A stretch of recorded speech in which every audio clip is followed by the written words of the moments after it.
it's January 15th, 1949. It was a cold winter morning in Los Angeles.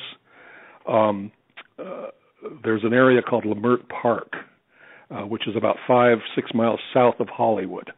And a woman was walking, actually in a stroller. She was taking her young daughter to market, and it was about 10 in the morning.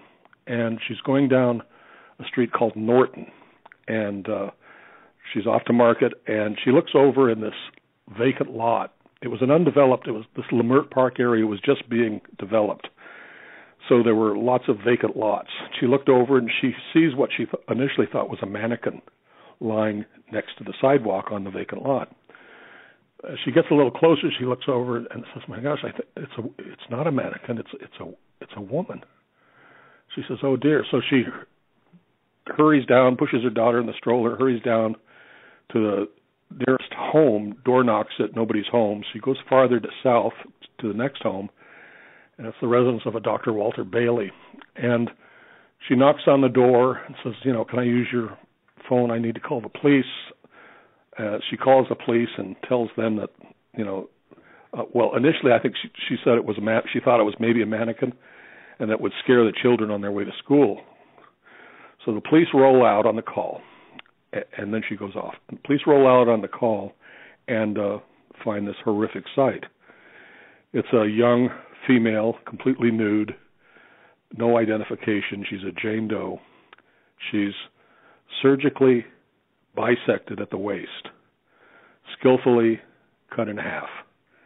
Trauma to the body, to the face, cuttings to the face, as if someone carved in a huge, from one ear to the other, a smile on the face. Cuttings, trauma to the breasts. One of the right breast is removed.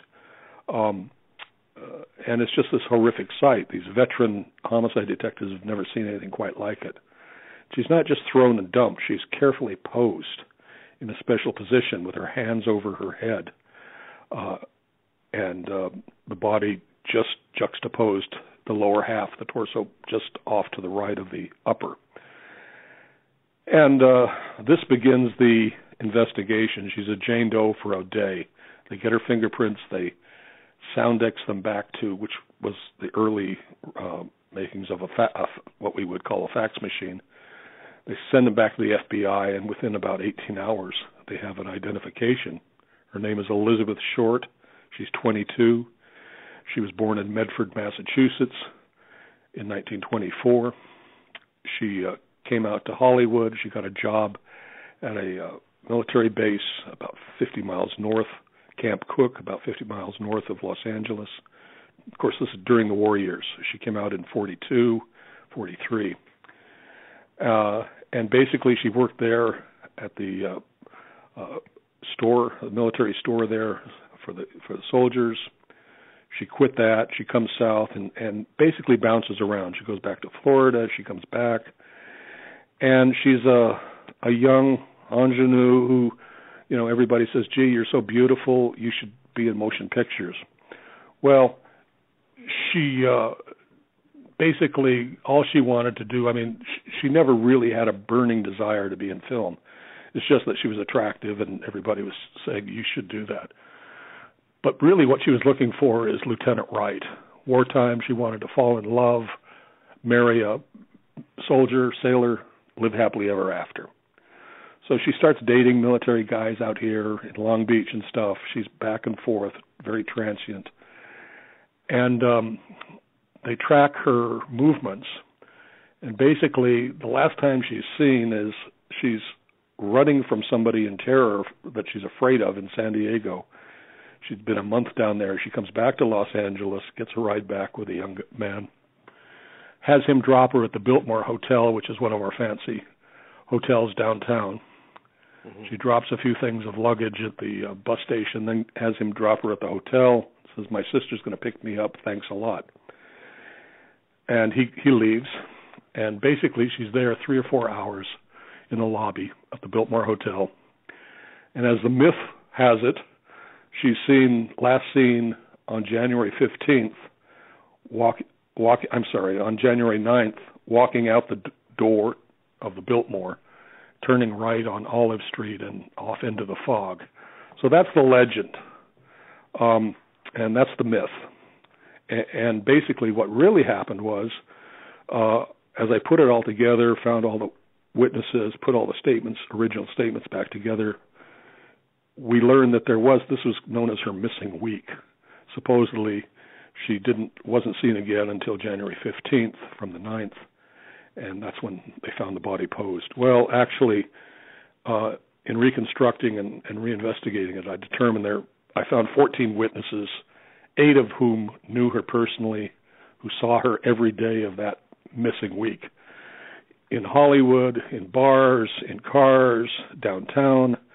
So I'm able to establish that, there was no missing week. So I talk in my book, the one you've just read, I talk about the 3 main myths.